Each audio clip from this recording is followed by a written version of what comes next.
My cheating wife slept with her colleague while I was injured, so I turned marriage into her sentence. You won't believe this. My name is Oliver, I'm 44 years old, and I work in heavy labor construction.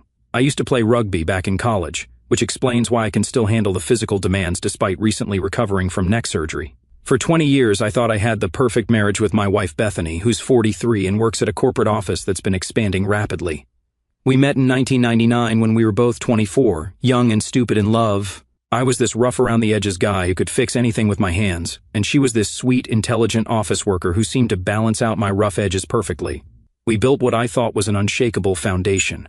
I was the breadwinner breaking my back to provide for our family. She had her career, we had our kids, our routines, our little inside jokes that made us feel invincible.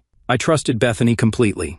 The kind of trust that runs so deep you never even question it, like trusting gravity to keep your feet on the ground. She was everything anyone could want in a wife. Smart, caring, gentle, the type of woman who made other men tell me how lucky I was. I believed every word, every smile, every I love you that came out of her mouth for 2 decades. But as they say, the higher you climb, the harder you fall. The first cracks started appearing during the pandemic, right around the time I was recovering from my neck surgery. The operation had been necessary after years of heavy lifting and physical labor, had compressed my cervical vertebrae to the point where I was experiencing constant pain and numbness in my arms. The recovery was brutal. Weeks of physical therapy, limited mobility, and the constant worry about whether I'd be able to return to full capacity at work. During this vulnerable period, the company Bethany worked for was expanding their southern operations, bringing in transfers from their northern offices. She started coming home with stories about new colleagues, office politics, the usual workplace drama that I listened to with half an ear while dealing with my own recovery and making sure our bills stayed paid. My focus was on healing and getting back to work so I could continue providing for our family. Then she started mentioning Marcus more frequently. Marcus this, Marcus that. He was one of the new transfers, younger than us, probably mid-30s, with that polished office look and smooth talking style that corporate environments seem to breed. Marcus suggested this new restaurant. Marcus knows about that investment strategy. Marcus thinks we should try this new approach at work. The way her voice changed when she said his name should have been my first warning sign, but I was too trusting, too focused on my recovery to notice. I started noticing other changes too. Bethany began paying more attention to her appearance, buying new clothes with money from our tight budget, spending more time getting ready for work, working out more frequently. Her phone was suddenly always face down, and she'd get these mysterious calls that made her step outside or go to another room. When I asked casual questions about her day, her answers became vague, evasive, like she was editing out chunks of her actual experience. The gut feeling started as a whisper, but grew into a roar I couldn't ignore. Something was fundamentally wrong in my marriage, but I was still too trusting, too focused on my recovery and keeping our family afloat to fully process what I was seeing. I kept making excuses for her behavior, telling myself it was just work stress or pandemic anxiety affecting everyone differently. What I didn't know was that for 9 months, 9 full months, while I was struggling through physical therapy sessions twice a week and working construction with a healing neck to keep our family financially stable, Bethany was conducting a full-blown affair with Marcus. But this wasn't some discreet office romance with stolen kisses in supply closets or romantic emails sent after hours. This was something far more sinister and disrespectful than I could have imagined in my worst nightmares. She was bringing Marcus into our home, into our bedroom, into the bed where we'd made love thousands of times over 20 years, where we'd held our sick children through fever dreams, where we'd planned our future together and shared our deepest fears and hopes. While I was at construction sites, gritting my teeth through pain that shot down my arms and neck to earn money for our family, she was using our house as her personal love nest with her younger colleague. The pandemic restrictions and remote work arrangements gave them perfect cover. The kids were often out of the house for various activities or staying with friends during the uncertain times. Bethany had flexible hours that allowed her to work from home several days a week. It was the perfect storm of opportunity for 2 selfish people to destroy a 20-year marriage without a care in the world for the consequences their actions would have on our children, our extended family, or our shared future. Marcus wasn't just some innocent guy who fell for a married woman and got caught up in emotions he couldn't control. He knew exactly what he was doing when he walked into my house, climbed into my bed, and helped my wife betray every vow she'd ever made to me. He was a predator who saw an opportunity with a vulnerable married woman who was apparently desperate for attention and validation from someone who wasn't her husband going through a medical crisis. I later found out that Marcus had a pattern of this behavior. Through some investigation after the fact, I discovered he'd left his previous job under similar circumstances, an inappropriate relationship with a married colleague that had caused drama in the workplace. This wasn't a momentary lapse in judgment, or a once-in-a-lifetime mistake. This was who he was, a man who specialized in targeting married women for affairs. And Bethany? She wasn't just having an affair. She was orchestrating a complete betrayal of everything we'd built together over 2 decades. For 9 months, she looked me in the eye every morning, kissed me goodbye, asked about my recovery, pretended to care about our future together, all while planning her next rendezvous with her lover in our marital bed. She would help me with my physical therapy exercises in the evening, expressing concern about my pain levels, while secretly texting Marcus about when they could meet next. The level of deception was breathtaking. She would pack lunches for both of us in the morning, mine for the construction site and hers supposedly for the office, when in reality she was coming home to have sex with another man in our bedroom. She would call me during my lunch breaks to check on how I was feeling, all while planning what lingerie to wear for Marcus that afternoon. During family dinners, she would ask our children about their days, help with homework, and discuss weekend plans, all while maintaining this double life that would have destroyed our family if it had continued. The psychological compartmentalization required to live this way for 9 months is something I still can't fully comprehend. The day I caught them wasn't planned. I'd finished a construction job ahead of schedule, a residential renovation that had been going particularly well because my neck was finally feeling stronger and I could work at full capacity again. I decided to surprise Bethany with lunch from her favorite restaurant. Maybe take her somewhere nice afterward, try to reconnect since she'd been so distant lately. I thought maybe a spontaneous romantic gesture would help bridge whatever gap had formed between us during my recovery period. I pulled into our driveway and saw her car there, which was normal since she worked from home several days a week.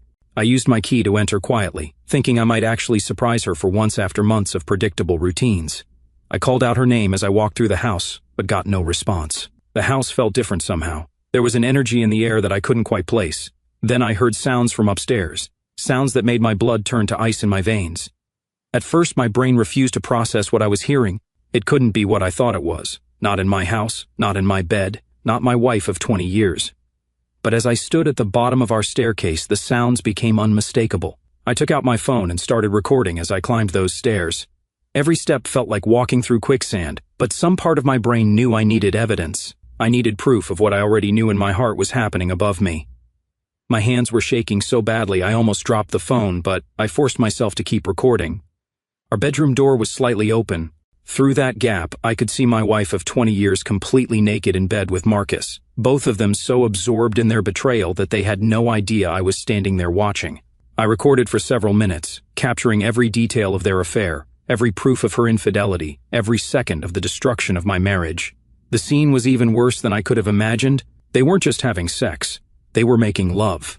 The intimacy, the tenderness, the way they looked at each other told a story of an emotional affair that had been going on far longer than just the physical relationship. This wasn't just about sex or attention, she was in love with him. When I finally pushed the door open completely, the look on Bethany's face was something I'll remember until the day I die. Pure terror mixed with shame, but also, and this is what really cut deep, a flash of annoyance that she'd been caught. Like I was the one interrupting something I had no right to interrupt. For a split second, I saw resentment in her eyes, as if my presence was an inconvenience rather than the rightful response of a betrayed husband. Marcus scrambled to cover himself, suddenly not so smooth and confident when faced with the husband he'd been betraying for months. His hands were shaking as he reached for his clothes, all that corporate Polish evaporating in seconds. The man who had been so comfortable in my bed, so confident in his conquest of my wife, was reduced to a panicked, pathetic figure grabbing desperately for his scattered clothing. "Get out," I said to Marcus, my voice eerily calm considering the hurricane of emotions raging inside me. "Get out of my house, get out of my bed, get your clothes, and get the hell out of my life. You have 30 seconds before I call the police and have you arrested for trespassing." He didn't need to be told twice. He grabbed his scattered clothes and ran like the coward he was, not even fully dressed as he fled down our stairs and out our front door. I heard his car start and the squeal of tires as he sped away, leaving Bethany to face the consequences of their actions alone. "Oliver, please, I can explain," she started, but I held up my hand while still recording. "Explain what, exactly?" I asked, my voice getting louder now that the initial shock was wearing off. "Explain how you've been bringing another man into our home for months while I've been recovering from surgery and working my ass off to support this family? Explain how you've been using our bed." Our bed, Bethany, to fuck your colleague while I trusted you completely. Explain how you've been lying to my face every single day for 9 months? The words hung in the air like smoke from a fire that had been burning for 9 months without my knowledge. She sat there naked in our bed, the bed where we'd conceived our children, where we'd comforted each other through losses and celebrated achievements, and she had no words. No explanation that could possibly make sense of what I'd just witnessed. You need to leave, I continued, my voice growing stronger with each word. Right now, pack whatever you can carry and get out of my house. Oliver, please, we can work through this. Work through this? I laughed, but there was no humor in it whatsoever. Bethany, you brought another man into our bed. You've been lying to my face for 9 months. You've been using our home as your personal hotel while I've been breaking my back to keep this family together. There's nothing to work through. There's only consequences. She started crying then, the kind of desperate tears that come when someone realizes the full weight of their choices.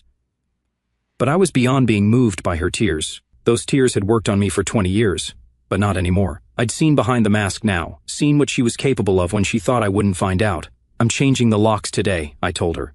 If you want any chance, any microscopic chance, of salvaging this marriage, you're going to have to earn it under my terms. And those terms are going to be very, very difficult for you to accept. Over the next few days, while Bethany lived in a hotel and Marcus got fired from his job, word travels fast in corporate environments, especially when security footage shows him leaving the building in the middle of the day half-dressed. I laid out my non-negotiable conditions.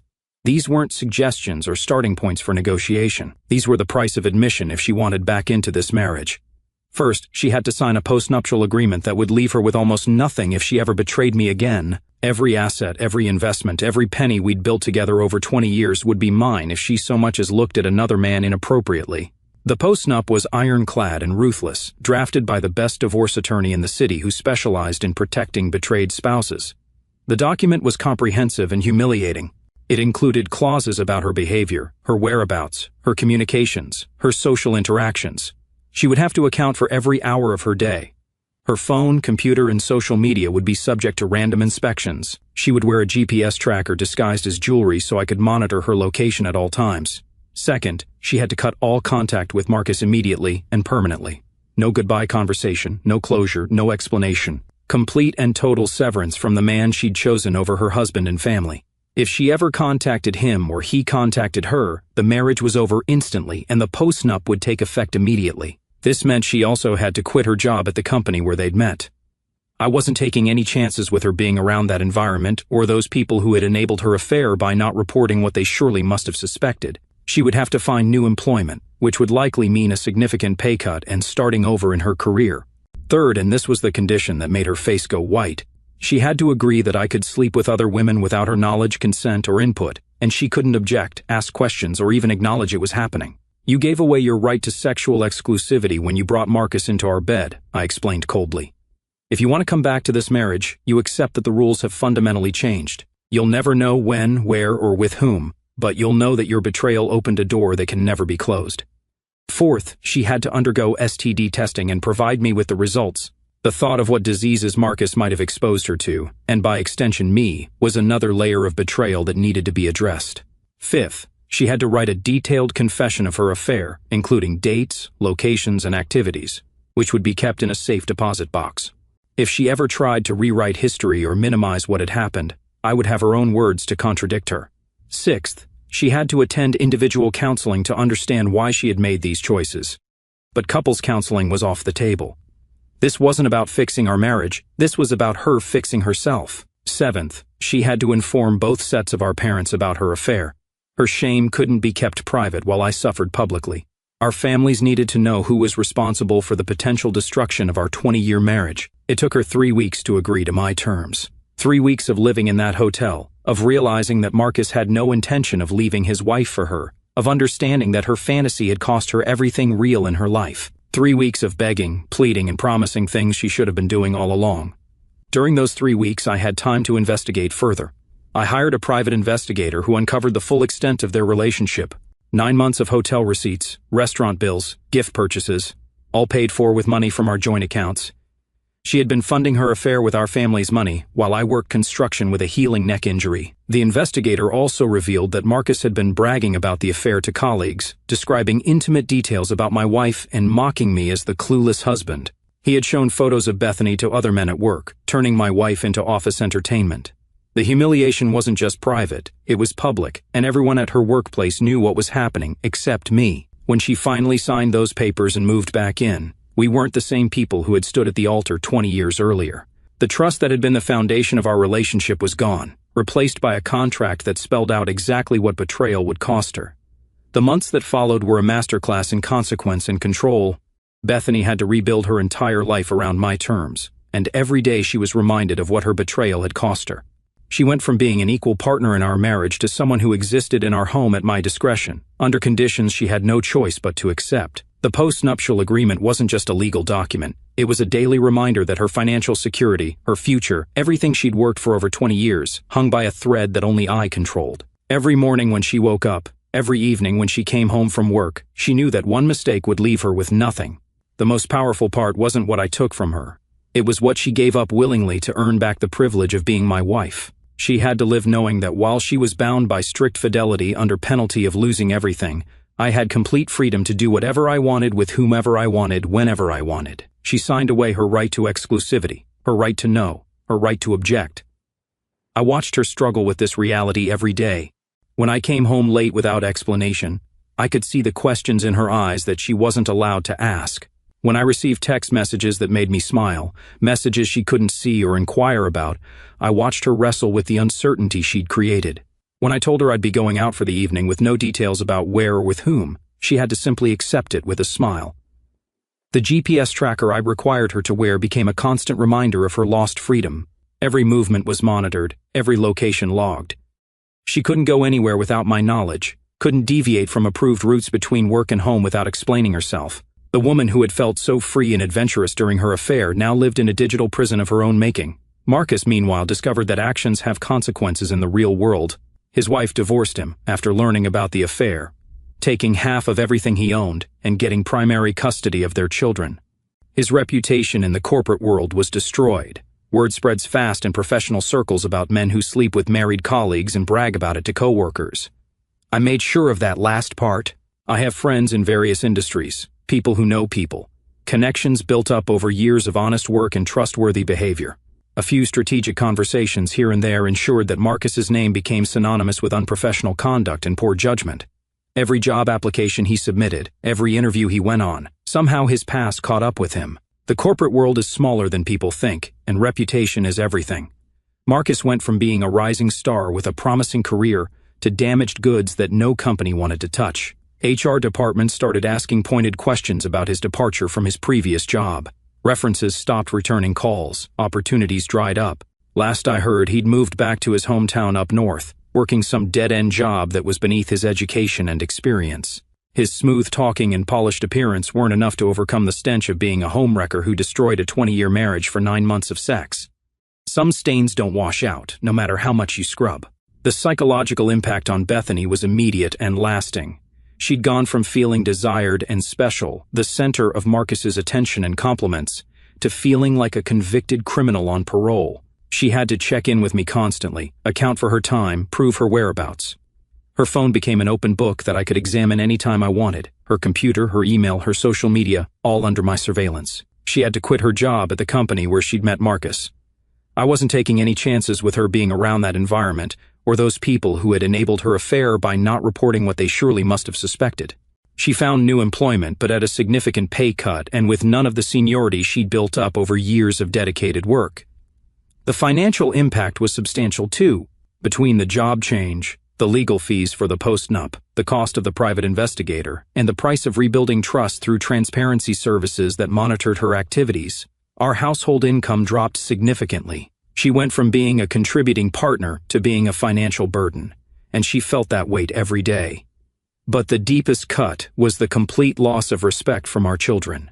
Kids aren't stupid. They figured out why mom had to move out for 3 weeks, why dad was suddenly making all the rules, why the atmosphere in our house had changed from loving partnership to rigid hierarchy. They saw their mother as someone who had betrayed not just their father, but their entire family.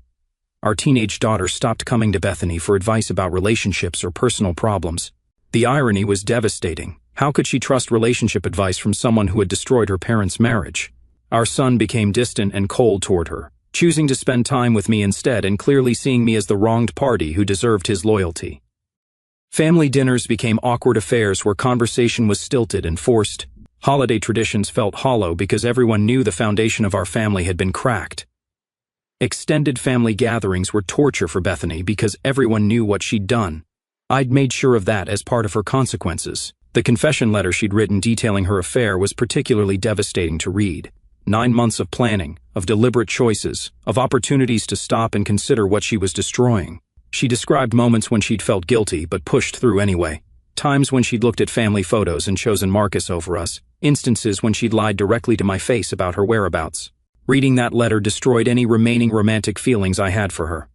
The woman I'd loved for 20 years didn't exist.